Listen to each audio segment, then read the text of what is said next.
Hello दोस्तों, स्वागत है आप सभी का आपके अपने YouTube channel study non stop पर।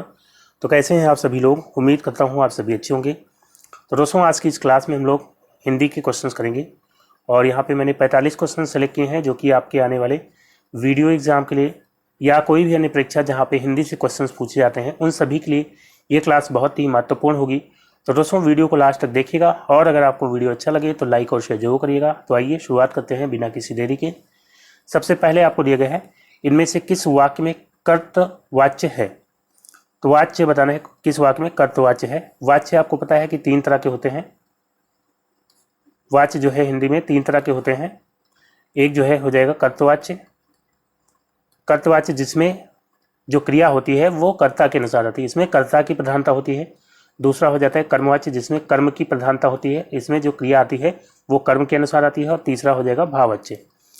भाववाच्य में जो है भाव की प्रधानता होती है और इसमें ज़्यादातर असमर्थता प्रकट की जाती है या समर्थता भी कभी कभी प्रकट की जाती है, वहाँ पे भाववाच्य होता है। तो अब यहाँ पे दिया गया है छात्रों द्वारा सजावट की गई। छात्रों द्वारा, छात्र यहाँ पे हो जाएगा कर्ता और सजावट जो है कर्म। छात्रों द्वारा सजावट की गई, तो यहाँ पे जो क्रिया आ रही है की गई, ये आ रही सजावट के अनुसार। तो कर्म के अनुसार अगर क्रिया आ रही तो यहाँ पे कर्मवाच्य हो जाएगा, कर्मवाच्य। अब यहाँ पे मान लीजिए सजावट की जगह प्रदर्शन होता तो छात्रों द्वारा प्रदर्शन किया गया, तो वहाँ पे जो है क्रिया बदल जाती, प्रदर्शन के अनुसार हो जाती। तो कर्म के अनुसार जब क्रिया आएगी तो वहाँ पे जो है क्या होगा, कर्मवाच्य। अब देखिए मजदूर से दर्द के कारण उठा नहीं गया, तो यहाँ पे मजदूर से दर्द के कारण उठा नहीं गया, यहाँ पे असमर्थता प्रकट की जा रही है। तो यहाँ पे कौन सा वाच्य हो जाएगा, भाववाच्य हो जाएगा। यहाँ पे कौन सा वाच्य हो जाएगा, भाववाच्य हो जाएगा। फिर देखा है आज नागरिकों द्वारा सफाई अभियान चलाया गया, तो यहाँ भी नागरिक क्या हो जाएंगे, नागरिक कर्ता हो जाएंगे, लेकिन सफाई अभियान ये जो है कर्म हो जाएगा। और क्रिया यहाँ पे चलाया गया, ये कर्म के अनुसार रही। आज नागरिकों द्वारा सफाई अभियान चलाया गया, तो यहाँ पे कर्म के अनुसार क्रिया रही, तो इसलिए यहाँ भी कर्मवाच्य हो जाएगा, कर्मवाच्य यहाँ भी हो जाएगा। तो डी ऑप्शन यहाँ पे राइट आंसर है। मोहन पुस्तक पढ़ रहा है, यहाँ पे मोहन करता है और क्रिया आ रही है पढ़ रहा है, ये किसके अनुसार आ रही है, मोहन के अनुसार, कर्ता के अनुसार, तो इसलिए यहाँ पे कर्तवाच्य हो जाएगा। अगर मान लीजिए यहाँ पे मोहन की जगह हम सीता कर देते तो सीता पुस्तक पढ़ रही है करना पड़ता, हमें क्रिया को बदलना पड़ता, किसके अनुसार, कर्ता के अनुसार। तो जब कर्ता के अनुसार क्रिया आएगी तो वहाँ पे कर्तवाच्य हो जाएगा। तो डी ऑप्शन यहाँ पे बिल्कुल राइट हो जाएगा, मोहन पुस्तक पढ़ रहा है, यहाँ पे कर्तवाच्य है। फिर दोस्तों नेक्स्ट क्वेश्चन लेते हैं। अगला है किसी के दुख से दुखी होकर उस पर की गई दया के लिए एक शब्द होगा। दिए गए हैं अनुकंपा, अनुराग, अनुग्रह, अभिनंदन। तो किसी के दुख से दुखी होकर के उस पर जो दया की जाती है उसको बोलते हैं अनुकंपा। तो यहाँ पे राइट आंसर क्या हो जाएगा, ऑप्शन है अनुकंपा। अनुराग क्या होता है, तो अनुराग जो है विशेष प्रेम को, अनुराग मतलब विशेष प्रेम। तो ज्यादातर ईश्वर के प्रति जो प्रेम होता है उसको क्या बोलते हैं, अनुराग बोलते हैं। ठीक है, तो यहाँ पे अनुराग मतलब विशेष प्रेम हो जाता है। अनुग्रह, अनुग्रह का मतलब क्या होता है, तो ईश्वर से प्राप्त कृपा जो होती है या इष्ट से प्राप्त या आपके जो है या इष्ट यानी कि इष्ट देव जो आपके भी हो, किसी के दुख से दुखी होकर उस पर की गई दया के लिए एक शब्द क्या होगा। दिया गया है अनुकंपा, अनुराग, अनुग्रह या अभिनंदन। तो किसी के दुख से दुखी होकर के यदि उस पर दया की जाती है तो उस दया को बोलते हैं अनुकंपा। ऑप्शन ए यहाँ पे राइट आंसर होगा, अनुकंपा। और इसके अलावा अनुराग दिया गया है, अनुराग मतलब क्या होता है, विशेष प्रेम। विशेष प्रेम खासतौर से यदि ईश्वर के प्रति जो प्रेम होता है उसको बोलते हैं अनुराग। तो अनुराग किसको बोलते हैं, विशेष प्रेम को। अनुग्रह, अनुग्रह मतलब क्या होता है, अनुग्रह जो है ईश्वर से प्राप्त जो कृपा होती है उसको बोलते हैं अनुग्रह, या इष्ट से प्राप्त यानी कि जो भी आपके इष्ट देव हों उनसे प्राप्त जो कृपा होती है उसको क्या बोलते हैं, अनुग्रह बोलते हैं। और अभिनंदन मतलब क्या होता है, स्वागत होता है। तो यहाँ पे जो है अनुकंपा इसका राइट आंसर होगा। किसी के दुख से दुखी होकर अगर आप उस पर दया करते हैं तो यानी कि आप क्या करते हैं, अनुकंपा करते हैं। फिर दोस्तों अगला क्वेश्चन है दुष्चरित्र व्यक्ति से संबंध नहीं रखना चाहिए। इस वाक्य में दुष्चरित्र शब्द क्या है। तो दुष्चरित्र यहाँ पे क्या है, संज्ञा है या सर्वनाम है या विशेषण या क्रिया विशेषण। तो यहाँ पे जो है इसका राइट आंसर है विशेषण। विशेषण जो कि संज्ञा या सर्वनाम की विशेषता बतलाते हैं। अब यहाँ पे व्यक्ति, व्यक्ति जो कि जातिवाचक संज्ञा हो जाएगी और इसकी विशेषता बतला रहा है दुष्चरित्र, तो ये जो है क्या हो जाएगा विशेषण। और कैसा विशेषण होगा, तो विशेषण के जो है कितने भेद होते हैं, 4 भेद होते हैं। एक तो गुणवाचक होता है और एक जो है संख्यावाचक। संख्यावाचक में भी 2 भेद हो जाते हैं, एक जो है निश्चित संख्यावाचक, एक जो है अनिश्चित संख्यावाचक। इसी तरह परिमाणवाचक होता है जिसमें 2 भेद हो जाते हैं, अनिश्चित परिमाणवाचक और निश्चित परिमाणवाचक। और इसके अलावा सार्वनामिक, तो जो सर्वनाम विशेषण का कार्य करते हैं वो जो है सार्वनामिक विशेषण हो जाते हैं। तो यहाँ पे जो है दुष्चरित्र, ये संख्यावाचक भी नहीं है, ना परिमाणवाचक है, ना सार्वनामिक है, तो यानी कि किसमें चला जाएगा, गुणवाचक। ये जो है गुणवाचक विशेषण हो जाएगा। तो फिलहाल यहाँ पे विशेषण इसका राइट आंसर हो जाएगा।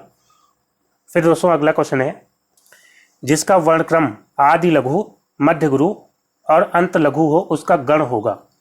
तो यहाँ पे ये जो है वर्णिक छंद से क्वेश्चन पूछा गया है।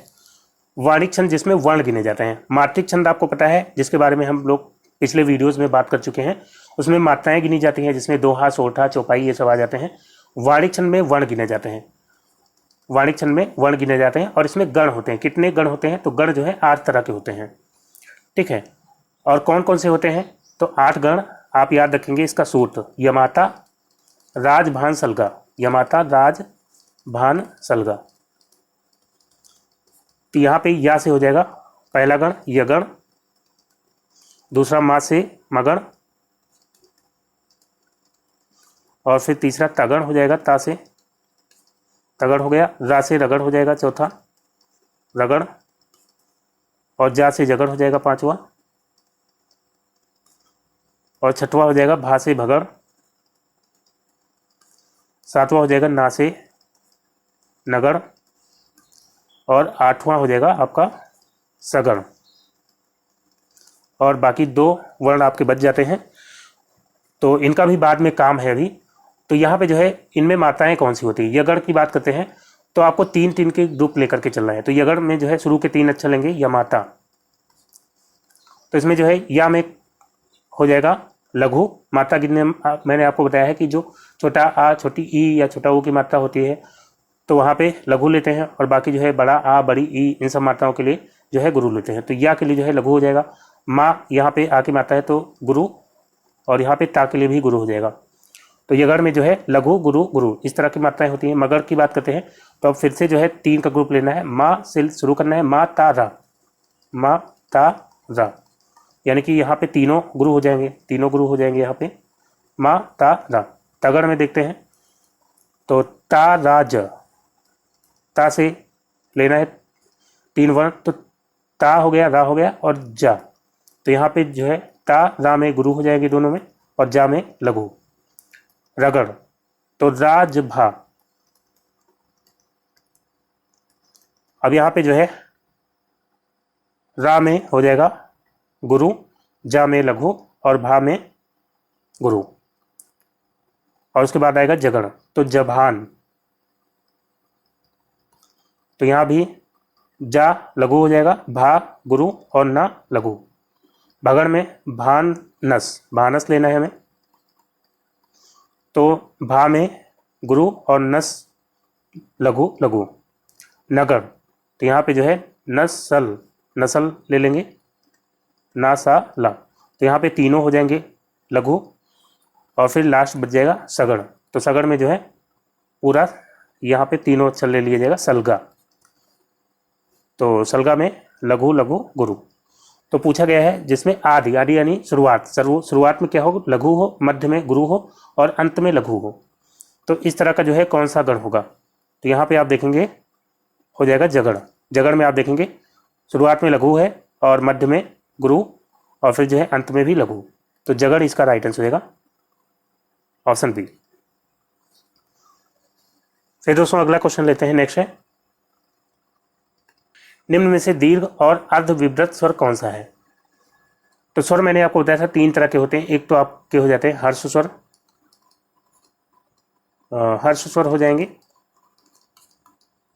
तो हर्ष स्वर जिसमें जो है थोड़ा कम समय लगता है, बहुत कम समय लगता है उच्चारण करने में, तो उनको बोलेंगे हर्ष स्वर। और इसमें कौन कौन से आ जाते हैं, तो छोटा आ, छोटी ई और छोटा ऊ और री। और फिर जो है दीर्घ स्वर, दीर्घ स्वर में हर्ष स्वर से 2 गुना समय लगता है। इसमें जो है जो बाकी स्वर बच जाते हैं, बड़ा आ, बड़ी ई और बड़ा ओ और ए और ए, इसके अलावा ओ और औ, ये जो है दीर्घ स्वर में आ जाएंगे। और फिर जो है तीसरा हो जाता है प्लुत स्वर। तो प्लुत स्वर में जो है इसमें क्या होता है, इसमें हर स्वर से 3 गुना समय लगता है और इसका जो सिंबल होता है ये होता है।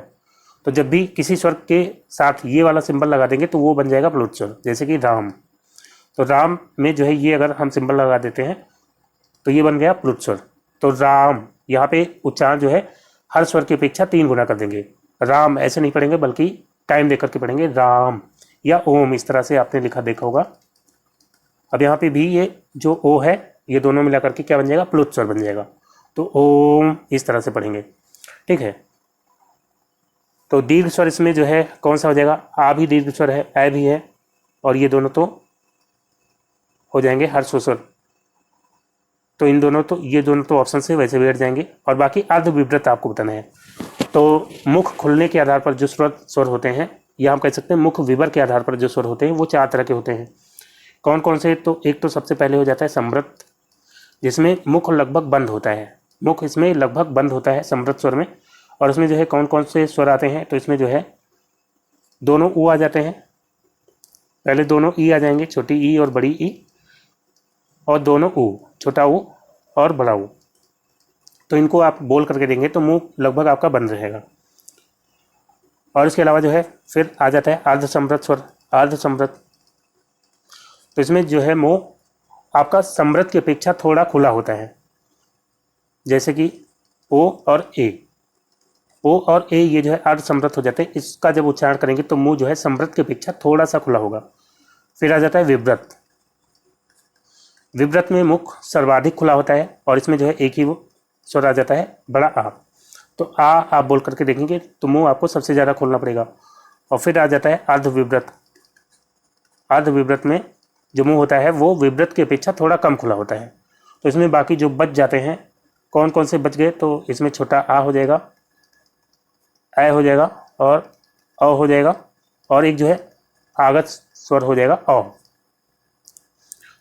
तो इसमें अर्ध विव्रत बताना है, अर्ध विव्रत कौन सा हो जाएगा, तो यहाँ पे बड़ा आ बचा है और ऐ, तो बड़ा आ तो हो जाएगा किसमें, बड़ा आ हो जाएगा विव्रत में, अर्ध विव्रत हो जाएगा ऐ।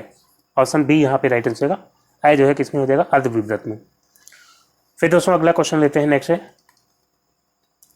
दिया गया छत्तीसगढ़ी किस भाषा की बोली है, बिहारी या पूर्वी हिंदी या पश्चिमी हिंदी या राजस्थानी।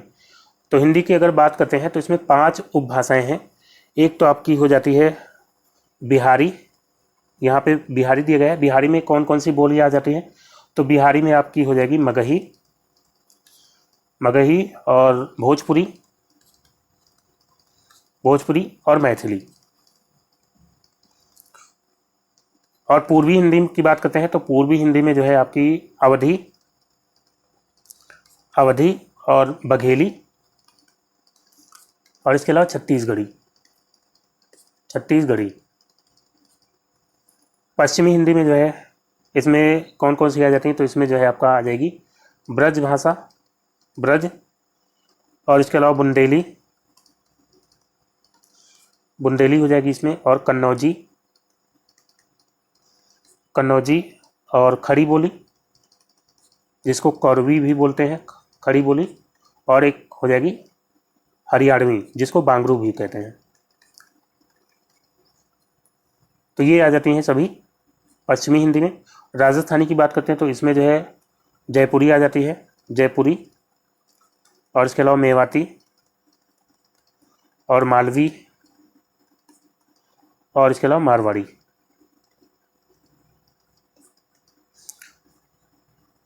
और एक जो है लास्ट बच जाएगी 5वीं उपभाषा, कौन सी, पहाड़ी हिंदी। पहाड़ी हिंदी में जो है कौन कौन सी बोलियां आ जाती हैं, तो पहाड़ी हिंदी में कुल्लुई, और इसके अलावा गढ़वाली, और इसके अलावा कुमाऊनी, कुल्लुई, गढ़वाली और कुमाऊनी। ये जो है पहाड़ी हिंदी में 3 बोलियां आ जाती हैं। तो यहाँ पे छत्तीसगढ़ी के बारे में पूछा गया था, तो अवधी, बघेली और छत्तीसगढ़ी आती हैं पूर्वी हिंदी में। ऑप्शन बी यहाँ पे राइट आंसर हो जाएगा। फिर दोस्तों नेक्स्ट क्वेश्चन लेते हैं, अगला है निम्न वाक्यों में से शुद्ध वाक्य पहचानिए। शुद्ध वाक्य बताना है कौन सा है। तुम्हारा सब काम गलत होता है, तो यहाँ पे तुम्हारा सब काम गलत होता है, यह अशुद्ध है। क्या होना चाहिए था, तुम्हारे सब काम गलत होते हैं। ठीक है, तो यहाँ पे जो है, यहाँ पे तुम्हारे होना चाहिए था, तुम्हारे सब काम गलत होते हैं। फिर देखा है वो प्रातः काल के समय आया था, तो प्रातः काल मतलब ही होता है सुबह के समय, तो यहाँ पे अलग से समय लगाने की जरूरत नहीं है। वो प्रातः काल आया था, ठीक है, ये जो है शुद्ध होता, तो ये भी अशुद्ध है। देखा है साहित्य और जीवन का घोर संबंध है, तो साहित्य और जीवन का घोर नहीं, यहाँ पे होना चाहिए था घोर की जगह घनिष्ठ। घनिष्ठ संबंध है, साहित्य और जीवन का घनिष्ठ संबंध है, तो यानी कि डी ऑप्शन इसका राइट आंसर होगा। दर्शकों में भिन्न भिन्न वर्ग के लोग थे, तो ये जो है वाक्य बिल्कुल सही है, शुद्ध है, तो डी ऑप्शन यहाँ पे राइट आंसर हो जाएगा। फिर बढ़ते हैं अगले क्वेश्चन की ओर। दिया गया है जड़ का विरुद्धार्थी निम्नलिखित में से कौन सा है। जड़ का आपको विलोम बताना है। दिया गया अजड़, अजड़ नहीं होता है। मूल, मूल का विलोम क्या हो जाएगा, निर्मूल। मूल का विलोम हो जाएगा निर्मूल। पत्ती, पत्ती नहीं होगा। जड़ का विलोम हो जाएगा चेतन, जड़ का विलोम क्या होगा, चेतन होगा। इसके अलावा जो है बताइए तुष्ट का विलोम क्या होगा, जंगम का विलोम क्या होगा, और जागरूक का विलोम क्या होगा, और टीका, टीका का विलोम क्या होगा, और तीक्ष्ण। तो तुष्ट का विलोम हो जाएगा रुष्ट। तुष्ट मतलब संतुष्ट और रुष्ट मतलब नाराज। जंगम का हो जाएगा स्थावर। जागरूक का हो जाएगा उदासीन, और टीका का हो जाएगा भाष्य। तीक्ष्ण, तीक्ष्ण का हो जाएगा कुंद। तो यहाँ पे जो है फिलहाल जड़ का पूछा गया था, तो चेतन इसका राइट आंसर हो जाएगा। फिर दोस्तों बढ़ते हैं नेक्स्ट क्वेश्चन की ओर। अब दिया गया है दिए गए विकल्पों में से कौन सा शब्द स्त्रीलिंग है। अध्यक्ष, तो अध्यक्ष जो है पुल्लिंग है, इसका स्त्रीलिंग क्या होता है, अध्यक्षा। दुपट्टा, तो दुपट्टा उड़ गया, ना कि उड़ गई, दुपट्टा भी पुल्लिंग हो जाएगा।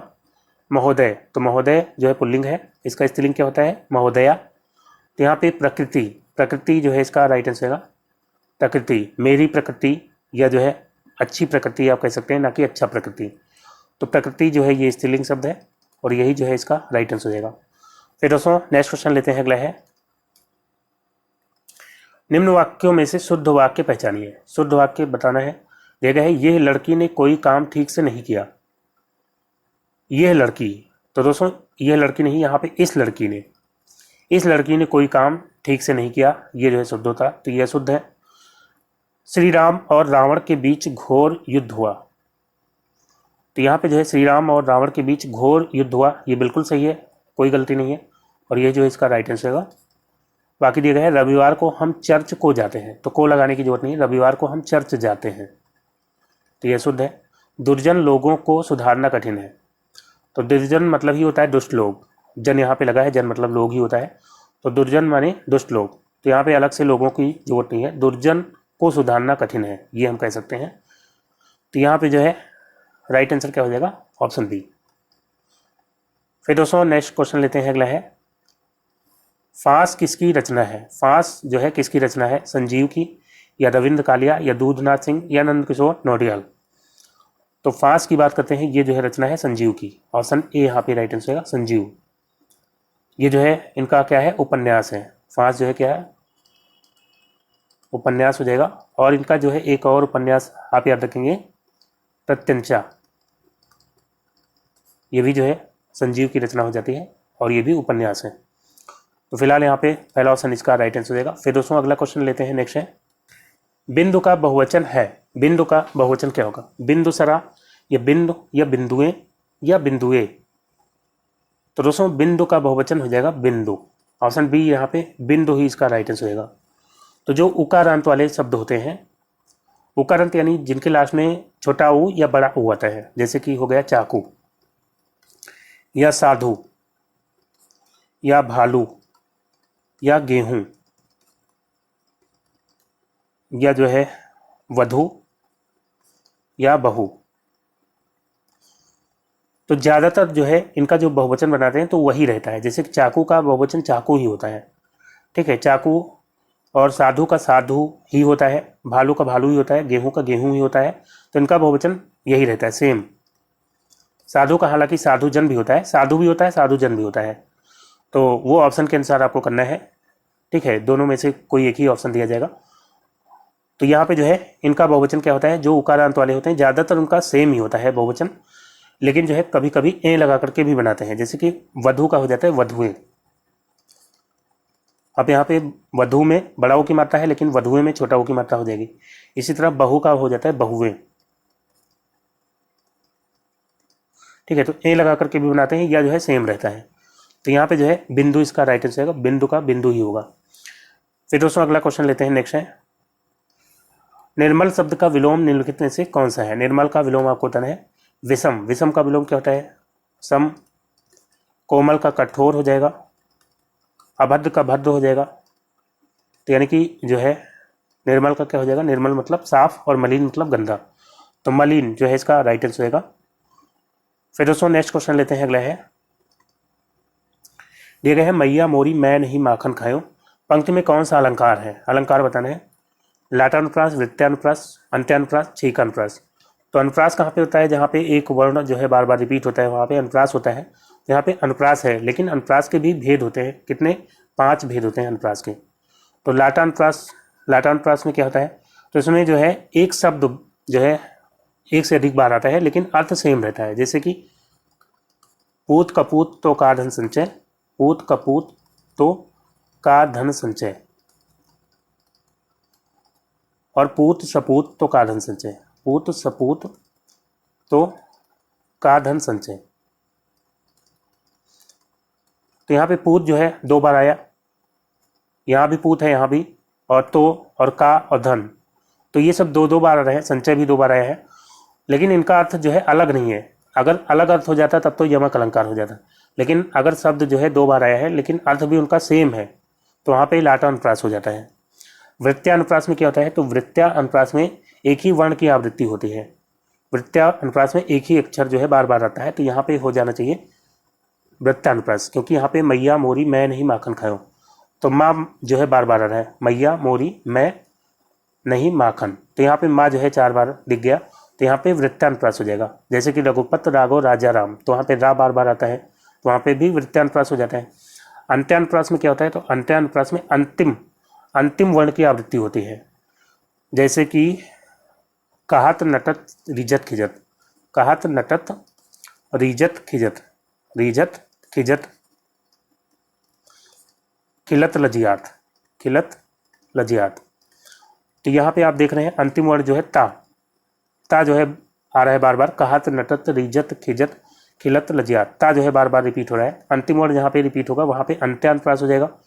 छेकानुप्रास में क्या होता है, तो इसमें एक वर्ण 2 बार आता है, इसमें जो है एक वर्ण 2 बार आ जाएगा, वहाँ पे हो जाएगा छेकानुप्रास। जैसे कि अति आनंद मगन महतारी, अति आनंद मगन महतारी, तो यहाँ पे जो है मगन और महतारी, तो माँ जो है 2 बार आ गया। तो जब एक वर्ण 2 बार आएगा, या फिर अति और आनंद में दोनों में आ जो है लगभग मिलता जुलता ही है, तो अति आनंद मगन महतारी, यहाँ पे जो है एक वर्ण 2 बार आ रहा है, इसलिए यहाँ पे छेकानुप्रास हो जाएगा। और एक जो है कौन सा बच गया, तो एक जो है बच जाता है श्रुत्यानुप्रास। श्रुत्यानुप्रास में क्या होता है, तो इसमें जो है एक ही वर्ग के वर्ण बार बार रिपीट होते हैं। वर्ग आपको पता है कि 5 वर्ग होते हैं, का चा टा ता पा, तो एक ही वर्ग के जो है वर्ण जहाँ पे रिपीट होंगे वहाँ पे श्रुत्यानुप्रास हो जाएगा। जैसे कि एग्जाम्पल हो जाएगा दिनांत, दिनांत था दीनानाथ, दीनानाथ डूबते सधेनु, डूबते सधेनु। तो यहाँ पे दिनांत दा ना ता, तो ये जो है सभी तावर्ग के व्यंजन है, था भी तावर्ग का हो जाएगा। फिर दीना नाथ, इसमें भी सभी तावर्ग के व्यंजन है। डूबते, तो डा तो अलग हो जाएगा, बा अलग हो जाएगा, लेकिन ता फिर से जो है तावर्ग का हो जाएगा। और सधेनु, तो धा और ना फिर से जो है तावर्ग का हो जाएगा। तो जब एक ही वर्ग के वर्ण बार बार रिपीट होंगे वहाँ पे क्या हो जाएगा, श्रुत्यानुप्रास हो जाएगा। तो यहाँ पे फिलहाल मैया मोरी मैं नहीं माखन खाया हूँ, यहाँ पे वृत्त्यानुप्रास हो जाएगा, क्योंकि एक ही वर्ण की आवृत्ति बार बार हो रही है। फिर दोस्तों नेक्स्ट क्वेश्चन लेते हैं, अगला है बालू से तेल निकालना, मुहावरे का अर्थ क्या होगा। बालों से तेल निकालना नहीं होगा, मूर्खता करना भी नहीं होगा, बात की जड़ तक पहुंचना, तो इसके लिए जो है बाल की खाल निकालना हम कह सकते हैं, ये भी नहीं होगा।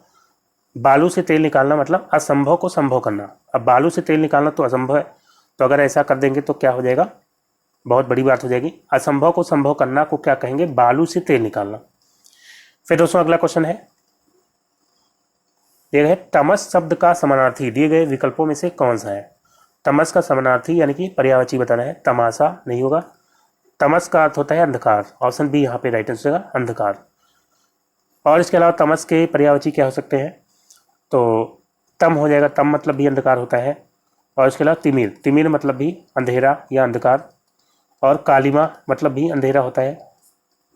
और इसके अलावा म्लानता, म्लानता मीन्स क्या होता है, अंधकार। और तमिश्र, तो ये सब जो है अंधकार के पर्यायवाची हो जाते हैं।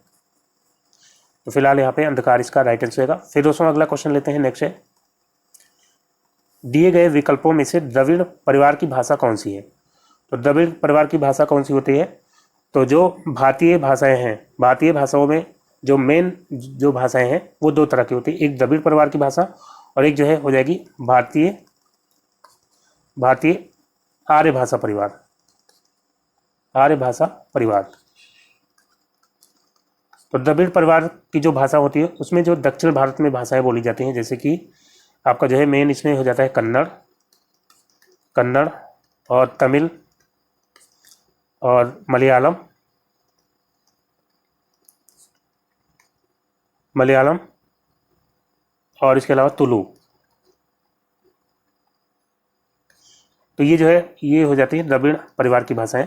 और बाकी इसके अलावा जो है जो भाषाएं हैं वो भारतीय आर्य भाषा परिवार में आ जाती हैं। तो असमिया, बांग्ला और उड़िया ये सब भारतीय आर्य भाषा परिवार में हो जाएंगी। कन्नड़ जो है यहाँ पे राइट आंसर होगा, जो कि द्रविड़ परिवार की भाषा हो जाएगी।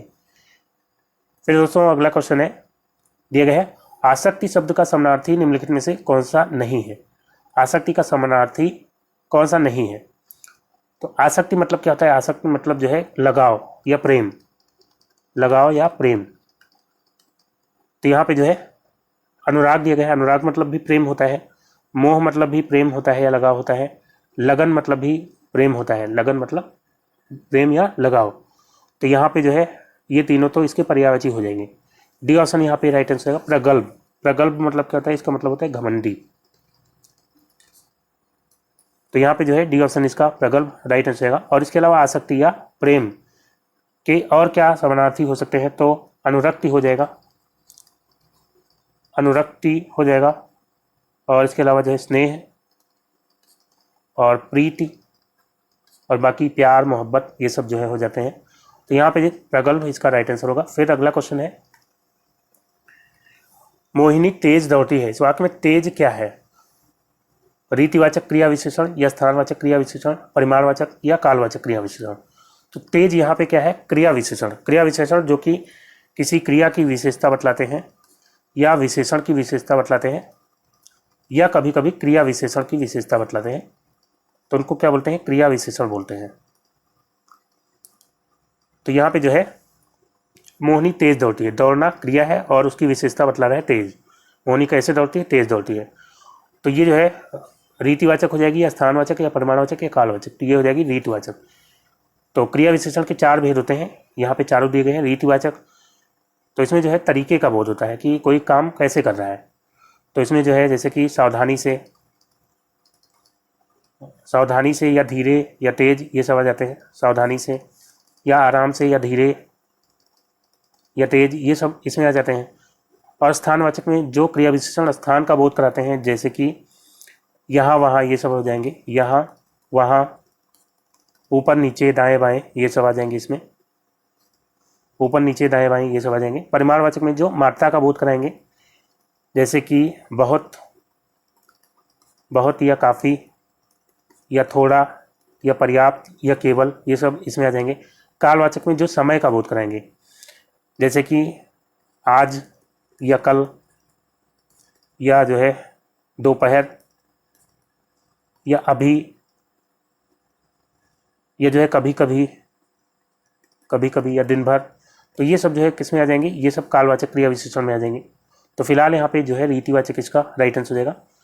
फिर दोस्तों अगला क्वेश्चन लेते हैं, नेक्स्ट है, नहीं पराग नहीं मधुर मधु नहीं विकास यही काल, अली कली ही सो बिंदु आगे कौन हवाल। इस दोहे में कौन सा अलंकार प्रयुक्त है, अलंकार बताना है, कौन सा होगा, अन्योक्ति या व्यतिरेक या पौनोक्ति या अतिशयोक्ति। तो यहाँ पे राइट आंसर होगा अन्योक्ति। अन्योक्ति अलंकार में क्या होता है, इसमें जो है किसी बात को सीधे सीधे ना कह करके अन्य उक्ति के माध्यम से कहा जाएगा, तो वहाँ पे हो जाएगा अन्योक्ति। तो बात को सीधे सीधे ना कह करके अन्य उक्ति के माध्यम से किसी दूसरी तरीके से कहा जाएगा, तो वहाँ पे क्या हो जाएगा, अन्योक्ति अलंकार। जैसे कि यहाँ पे कहा गया नहीं पराग नहीं मधुर मधु नहीं विकास यही काल। तो ये जो रचना है ये बिहारी की है, और बिहारी जो है राज कवि थे राजा जय सिंह के। तो जय सिंह जो राजा थे उनकी नई नई शादी होती है, तो अपनी पत्नी के प्रेम में जो है वो राजकाज पर ध्यान नहीं दे रहे हैं, तो जो है बिहारी उनको सचेत करने के लिए क्या कहते हैं, नहीं पराग नहीं मधुर मधु, यानी कि फूलों में पराग नहीं बचे हैं, नहीं मधुर मधु, नहीं मीठी मधु यानी कि शहद बची है, नहीं विकास यही काल, नहीं विकास हो रहा है इस समय। अली कली ही सो बिंध्यो, अली मतलब होता है भंवरा, भंवरा जब कली के पीछे ही ऐसे बंधा रहेगा तो आगे कौन हवाल, तो आगे क्या होगा। तो यहाँ पे जो है वो बात को डायरेक्ट नहीं कहते हैं बल्कि घुमा फिरा करके कहते हैं, मतलब एक संकेत देते हैं एक अलग उक्ति के द्वारा, तो इसलिए यहाँ पे अन्य उक्ति अलंकार हो जाता है। ठीक है, तो जहाँ पे साफ साफ बात नहीं की जाएगी, किसी और माध्यम से जो है किसी और उक्ति के माध्यम से जब कही जाएगी तो वहाँ पे अन्य उक्ति अलंकार हो जाएगा। ठीक है, तो यहाँ पे अन्य उक्ति इसका राइट आंसर होगा। फिर दोस्तों अगला क्वेश्चन है, आमोद का समानार्थी शब्द निम्नलिखित में से कौन सा है। तो आमोद का पर्यायवाची आपको बताना है। प्रवीण मतलब तो होता है चतुर, आमोद मतलब होता है खुशी या मनोरंजन, तो यहाँ पे इसका राइट आंसर क्या हो जाएगा, हर्ष।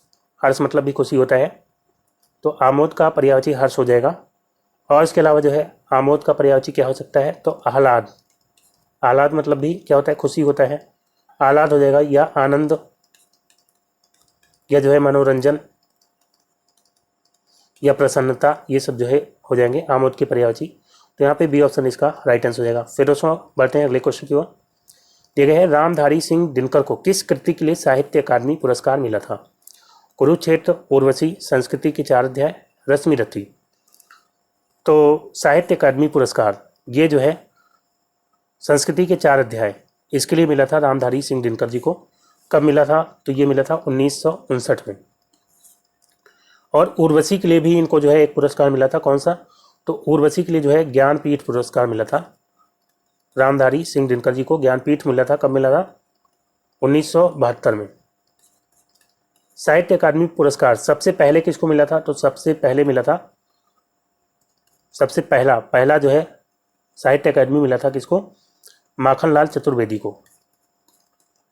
माखनलाल चतुर्वेदी को मिला था। इनकी जो रचना है कौन सी, हिम तरंगड़ी, हिम तरंगड़ी के लिए जो है इनको मिला था। ठीक है, तो यहाँ पे फिलहाल संस्कृति के 4 अध्याय इसका राइट आंसर जाएगा। फिर अगला क्वेश्चन है, दिए गए है, वागीश के लिए सही संधि विच्छेद को चुनिए।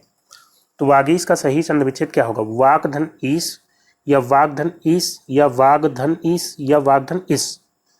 तो इसका राइट आंसर होगा वागधन ईस। यहाँ पे कौन सी संधि है, तो व्यंजन संधि, क्योंकि इधर जो है वाक में यहाँ पे व्यंजन है और इधर स्वर, व्यंजन का मेल व्यंजन से होगा या स्वर से होगा, तो व्यंजन संधि होगी। और यहाँ पे रूल कौन सा लग रहा है, तो किसी वर्ग का, किसी भी वर्ग का प्रथम अक्षर, प्रथम वर्ण हो और उसका मेल अगर होगा किसी वर्ग के तीसरे वर्ण से या चौथे वर्ण से, या जो है इसके अलावा किसी स्वर से, कोई भी स्वर हो, या जो है कोई अंतस्थ व्यंजन हो। अंतस्थ व्यंजन आपको पता है कि 4 होते हैं, या, रा, ला और वा। तो अगर किसी वर्ग का जो पहला वर्ण है इसका मेल होगा किसी वर्ग के तीसरे अक्षर से या चौथे अक्षर से या किसी स्वर से या अंतस्थ व्यंजन से, तो प्रथम अक्षर जो होता है किसी वर्ग का उसी वर्ग के तीसरे अक्षर में बदल जाएगा, उसी वर्ग के तीसरे वर्ण में बदल जाएगा। जैसे कि यहाँ पे वाक धन ईस, वाक धन ईस।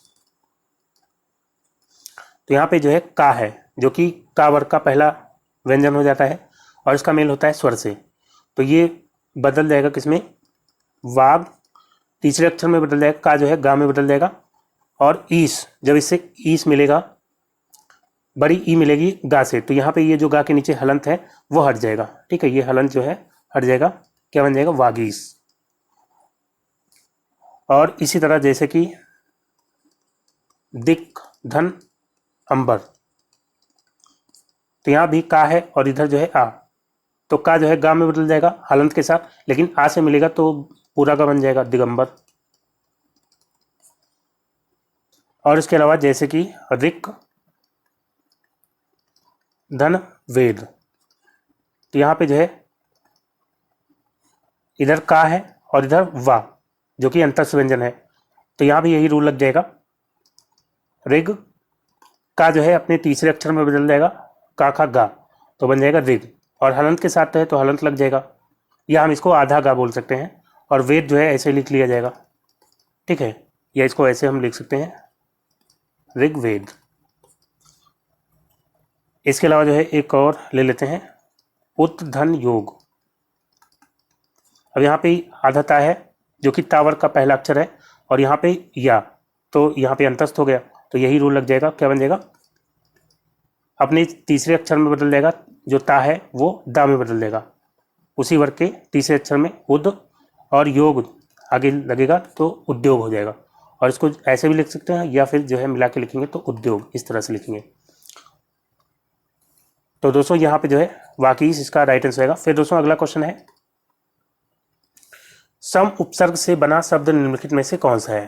दिया गया समाज, संहार, सामाजिक और सामान।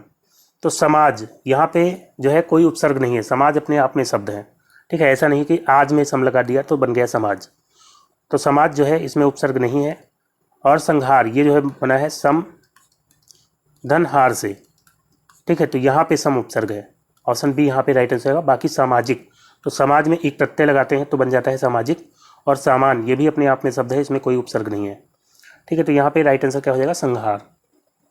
और इस तरह जैसे संसद है, तो इसमें भी जो है सम और सद से मिलकर के बनता है संसद, इसमें सम उपसर्ग हो जाता है। इसी तरह संस्कार में हो जाता है सम उपसर्ग, और संस्था, संस्था में भी सम उपसर्ग हो जाता है, संशय में हो जाएगा, और संतोष में हो जाएगा। तो ये सब जो है कुछ हो जाते हैं सम उपसर्ग से बनने वाले शब्द। फिर दोस्तों अगला क्वेश्चन लेते हैं, नेक्स्ट है, जंगल में मोर नाचा किसने देखा। मुहावरे का अर्थ क्या होगा। दिया गया है विपरीत स्थितियां, तो ये नहीं होगा। परिस्थिति के अनुसार बदलना, तो परिस्थिति के अनुसार बदलना, इसके लिए जो है मुहावरा हो सकता है, या कह सकते हैं लोकोक्ति हो सकती है, जैसा देश वैसा भेष। और अनुपयुक्त स्थान पर गुण दिखाना, तो ये जो है इसका राइट आंसर होगा। जंगल में मोर नाचा किसने देखा, यानी कि अनुपयुक्त जगह पर गुण दिखाना, अपनी जो क्वालिटी है वो ऐसी जगह दिखाना जहाँ पे कोई उसको समझने वाला नहीं है, ठीक है, अनुपयुक्त स्थान पर गुण दिखाना।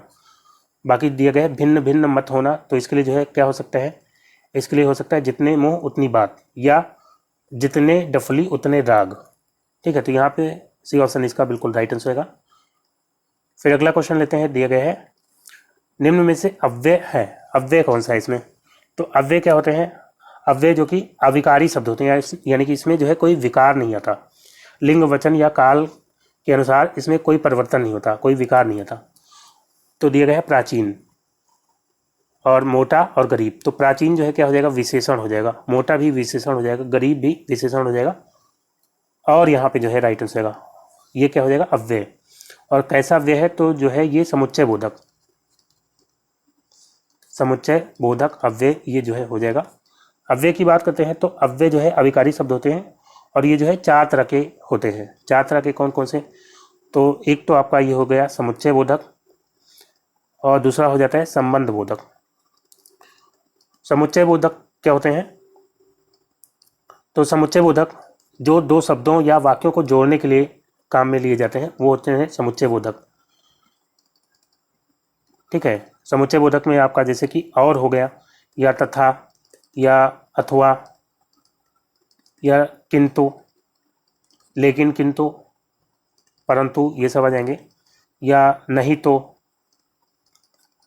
नहीं तो, या इसलिए, ये सब आ जाते हैं समुच्चय बोधक में, जो दो वाक्यों या दो शब्दों को जोड़ने का कार्य करते हैं, ठीक है। और संबंध बोधक में, तो संबंध बोधक जो है किसी संज्ञा या सर्वनाम का किसी अन्य संज्ञा या सर्वनाम के साथ जो है संबंध दर्शाने के काम में आते हैं, वो होते हैं संबंध बोधक अव्यय। जैसे कि मेरे घर के सामने पेड़ है, मेरे घर के सामने पेड़ है। तो यहाँ मेरे घर के सामने, मेरा घर जो है क्या हो जाएगा, संज्ञा हो जाएगा। तो के सामने यहाँ पे जो है क्या हो जाएगा, के सामने यहाँ पे हो जाएगा अव्यय। और कौन सा, संबंध बोधक अव्यय, क्योंकि ये मेरे घर का जो संबंध है वो किससे जोड़ रहा है, पेड़ से। पेड़ जो है संज्ञा हो जाएगी। तो किसी संज्ञा या सर्वनाम का अन्य संज्ञा या सर्वनाम के साथ जो संबंध जोड़ते हैं वो अव्यय क्या कहलाते हैं, संबंध बोधक अव्यय। और तीसरा हो जाता है क्रिया विशेषण। तो क्रिया विशेषण जो किसी क्रिया की विशेषता बतलाते हैं या विशेषण की, या जो है क्रिया विशेषण की, वो होते हैं क्रिया विशेषण। जैसे कि वो तेज दौड़ता है, तो इसमें तेज जो है क्या हो जाता है, क्रिया विशेषण। और इसमें भी 4 भेद होते हैं, तो वो हम बात कर चुके हैं क्रिया विशेषण में कौन कौन से होते हैं। और चौथा हो जाएगा विस्मयादि बोधक अव्यय, विस्मयादि बोधक। तो इसमें जो हर्ष या घृणा आदि प्रकट करने के लिए या आश्चर्य आदि प्रकट करने के लिए जो अव्यय प्रयोग होते हैं वो हो जाते हैं विस्मयादि बोधक अव्यय। जैसे कि छी, या जो है अरे, या जो है क्या हो जाएगा अरे, और या जो है ओ, ये सब जो है क्या हो जाते हैं, ये सब हो जाते हैं विस्मयादि बोधक अव्यय। तो फिलहाल यहाँ पे अव्यय जो है और हो जाएगा। और ये कौन सा अव्यय होगा, समुच्चय बोधक। फिर दोस्तों अगला क्वेश्चन लेते हैं, नेक्स्ट है। अब बताना है निम्नलिखित में से पुल्लिंग शब्द कौन सा है, पुल्लिंग शब्द बताना है। तो आशा, आशा टूट गई या टूट गया, तो आशा टूट गई, आशा यानी कि उम्मीद, तो ये जो है स्त्रीलिंग हो जाएगा। आज्ञा मतलब, तो मेरी आज्ञा ना कि मेरा आज्ञा, ये भी स्त्रीलिंग हो जाएगा। और गरिमा, तो मेरी गरिमा, ये भी स्त्रीलिंग होगा। सागर यहाँ पे राइट आंसर आएगा, सागर बड़ा सागर ना कि बड़ी सागर, तो ये जो है पुल्लिंग हो जाएगा। फिर दोस्तों अगला क्वेश्चन लेते हैं, नेक्स्ट है। इनमें से प्रेरणार्थक क्रिया है, प्रेरणार्थक क्रिया बतानी है कौन सी है। तो दोस्तों क्रिया की बात करते हैं तो क्रिया रचना के आधार पर 2 तरह की होती है। एक हो जाती है सकर्मक, जहाँ पे कर्म की आवश्यकता होती है, और दूसरी हो जाती है अकर्मक, जहाँ पे कर्म की आवश्यकता नहीं होती। और इसके अलावा प्रयोग के आधार पर अगर हम बात करें तो प्रयोग के आधार पर जो है क्रिया कौन कौन सी होती है। तो एक हो जाती है संयुक्त क्रिया, संयुक्त क्रिया, तो जो 2 क्रियाओं से मिल करके बनी होती है क्रिया वो होती है संयुक्त क्रिया। जैसे कि वो खाने लगा, खाने लगा। अब यहाँ पे खाना और लगना 2 क्रियाएं हैं, इनसे मिल करके बनी खाने लगा, तो ये जो है संयुक्त क्रिया हो जाएगी, खाने लगा। और दूसरा जो है हो जाएगा नाम धातु। तो नाम धातु क्रियाएं कौन सी होती हैं, जो किसी संज्ञा से बनी होती हैं, या सर्वनाम से, या विशेषण से। जैसे कि हाथ से बन जाता है हथियाना, हथियाना हो गया यहाँ पे, हाथ से बन जाएगा हथियाना। और अपना से अपनाना, तो ये सब जो है नाम धातु क्रियाएं हो जाएंगी। और तीसरा हो जाएगा आपका प्रेरणार्थक, प्रेरणार्थक क्रिया, इसमें जो है क्रिया खुद से नहीं की जाती, किसी से कराई जाती है। जैसे कि लिखना जो है क्रिया है, लेकिन अगर किसी और से कराया जाए, लिखवाया जाए, तो लिखवाना क्या हो जाएगी, प्रेरणार्थक क्रिया। या लिखाना जो है प्रेरणार्थक क्रिया हो जाएगी। किसी और से जब काम कराया जाएगा वो क्रिया होगी प्रेरणार्थक। जैसे कि कटवाना, तो काटना अगर जो है कहा जाएगा तो होगी ये क्रिया, मुख्य क्रिया। लेकिन कटवाना जो है क्या हो जाएगी, कटवाना प्रेरणार्थक क्रिया हो जाएगी। ठीक है, तो यहाँ पे ए ऑप्शन इसका राइट आंसर होगा। और इसके अलावा जो है चौथी क्रिया का प्रकार हो जाएगा पूर्वकालिक। पूर्वकालिक क्रिया में क्या होगा, इसमें जो है मुख्य क्रिया से पहले कोई क्रिया होती है तो उसको बोलते हैं पूर्वकालिक क्रिया। जैसे कि वो खाकर सो गया, वो खाकर सो गया, तो सोने से पहले क्या किया उसने, खाया, तो खाकर यहाँ पे हो जाएगी पूर्वकालिक क्रिया। और 5वीं हो जाएगी सहायक क्रिया। तो ये जो है सहायक क्रिया क्या होती है, मुख्य क्रिया के साथ जोड़ करके अर्थ को स्पष्ट करती है और अर्थ को पूर्ण करती है। जैसे कि वो खाना खा रहा है, खा रहा है, तो यहाँ पे जो है रहा है, ये क्या हो जाएगी सहायक क्रिया। खाना जो है यहाँ पे क्रिया हो जाएगी मुख्य क्रिया, और लेकिन इसको पूर्णता प्रदान कर रही है रहा है, तो ये जो है सहायक क्रिया हो जाएगी। ठीक है, तो फिलहाल यहाँ पे कटवाना जो है प्रेरणार्थक क्रिया हो जाएगी। फिर दोस्तों अगला क्वेश्चन लेते हैं, दिए गए हैं चिंतामणि किसका निबंध संग्रह है।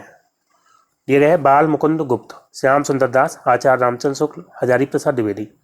तो चिंतामणि ये जो है निबंध संग्रह है किसका, आचार्य रामचंद्र शुक्ल का। ठीक है, तो यहाँ पे सी ऑप्शन इसका राइट आंसर हो जाएगा। और इसके अलावा आचार्य रामचंद्र शुक्ल की रचनाएं आप याद रखेंगे, विचार वीथी, विचार वीथी और रस मीमांसा, रस मीमांसा, और इसके अलावा जो है त्रिवेणी। ये जो है कुछ प्रमुख रचनाएं हो जाती हैं आचार्य रामचंद्र शुक्ल की। फिर अगला क्वेश्चन है, इत्यादि संकेतक है, तो इसमें इत्यादि संकेतक कौन है? यहाँ पे ये डैश डैश दिया गया है, डॉट डॉट डॉट, तो यही हो जाता है इत्यादि संकेतक। ठीक है, और इसको जो है लोप चिन्ह भी बोला जाता है, लोप चिन्ह के रूप में भी इसी तरह का चिन्ह होता है। तो यहाँ पे ऑप्शन ए इसका राइट आंसर होगा। और इसके अलावा ये जो दिया गया है डैश, ये क्या होता है? तो ये होता है योजक चिन्ह। योजक चिन्ह जो कि समानार्थी या विलोम आदि शब्दों को दर्शाने के लिए इसका प्रयोग किया जाता है, या सामासिक पद में भी इसका प्रयोग किया जाता है, जैसे कि माता पिता। तो ये जो है योजक चिन्ह होता है। ये जो है विलोम दिखाने के लिए, जैसे कि सरल का कठिन, या समानार्थी दिखाने के लिए जो है इसका प्रयोग करते हैं, तो ये योजक चिन्ह हो जाता है। और ये क्या है? ये जो है उपविराम चिन्ह है। उपविराम चिन्ह जो कि शीर्षक देने के लिए इसका प्रयोग किया जाता है, हेडिंग देने के लिए। और ये जो है क्या हो जाएगा? ये हो जाएगा विवरण चिन्ह, विवरण चिन्ह।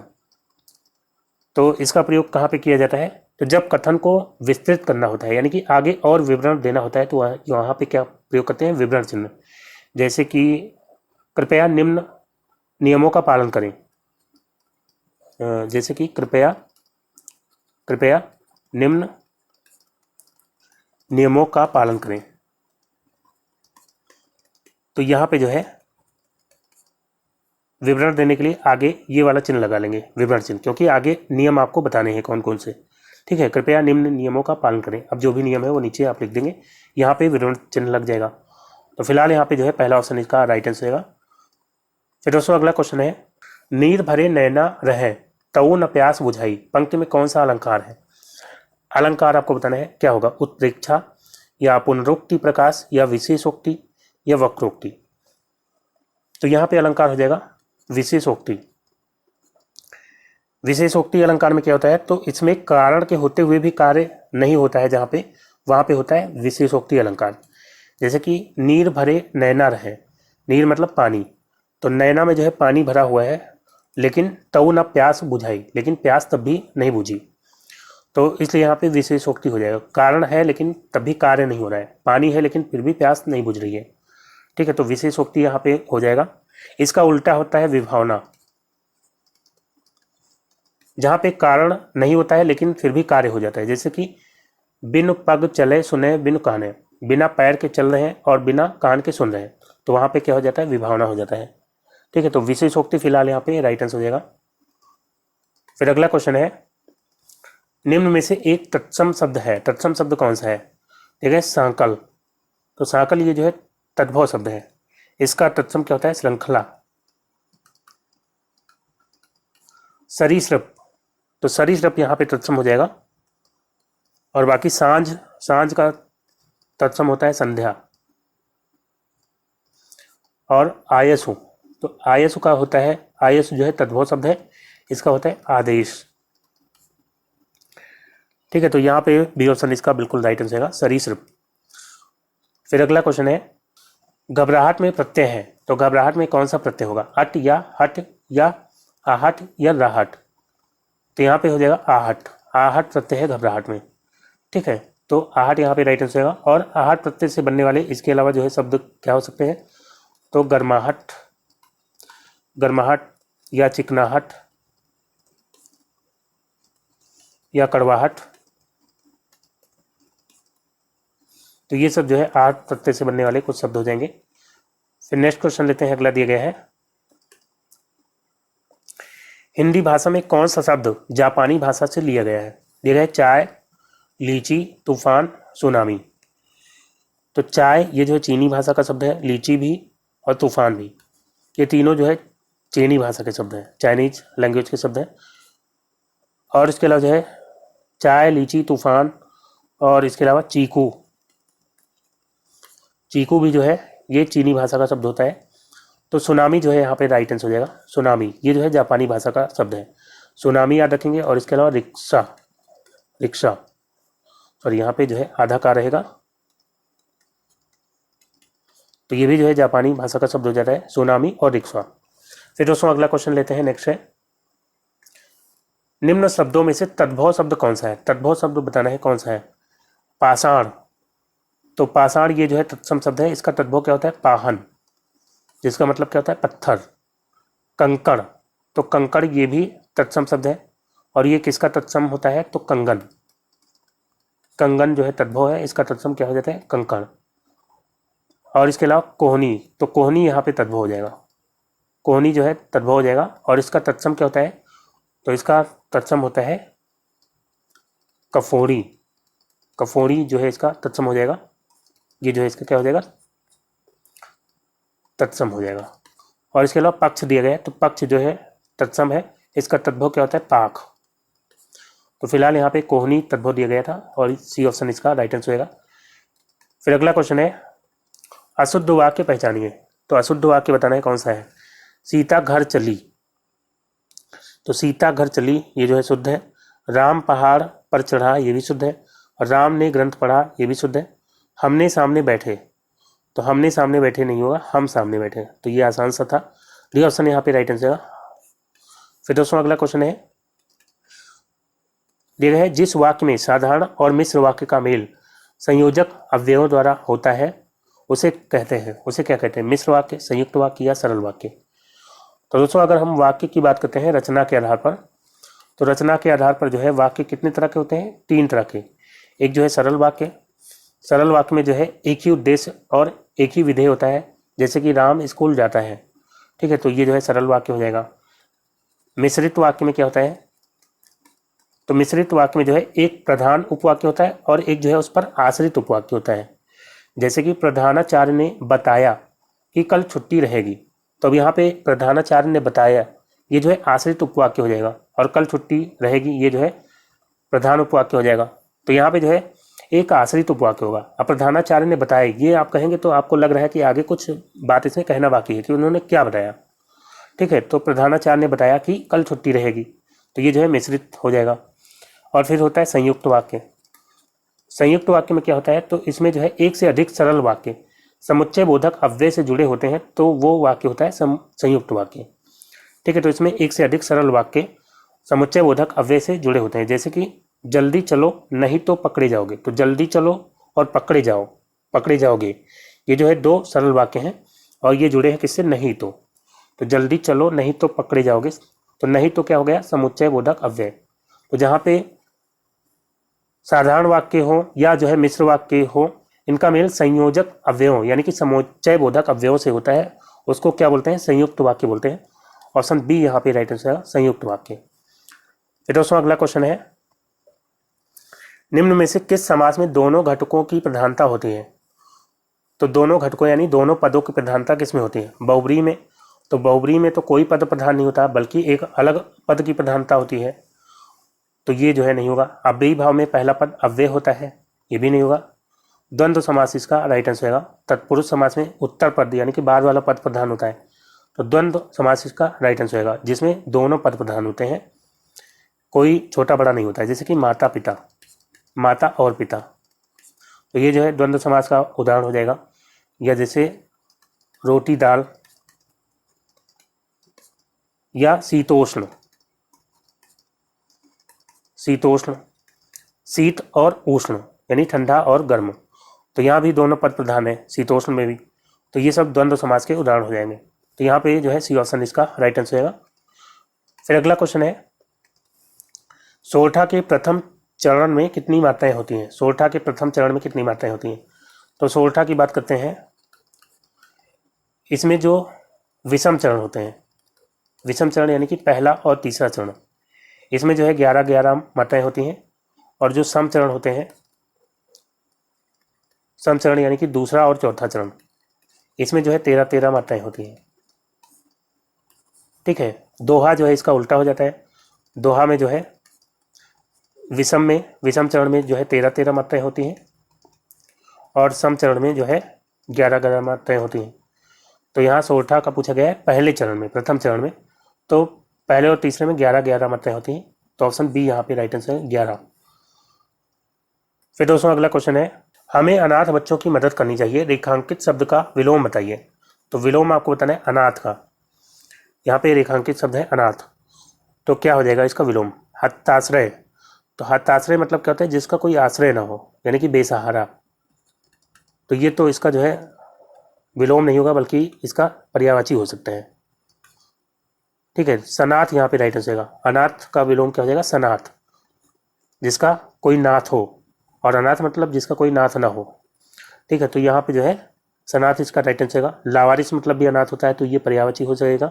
सहोदर मतलब क्या होता है? सगा, तो ये भी आंसर नहीं होगा। बी ऑप्शन यहाँ पे बिल्कुल राइट आंसर हो जाएगा। फिर दोस्तों अगला क्वेश्चन लेते हैं, नेक्स्ट है, अति उपसर्ग से बना शब्द निम्न में से कौन सा नहीं है? देखा है अत्यल्प। तो ये जो है अति और अल्प से मिलकर के बनता है अत्यल्प।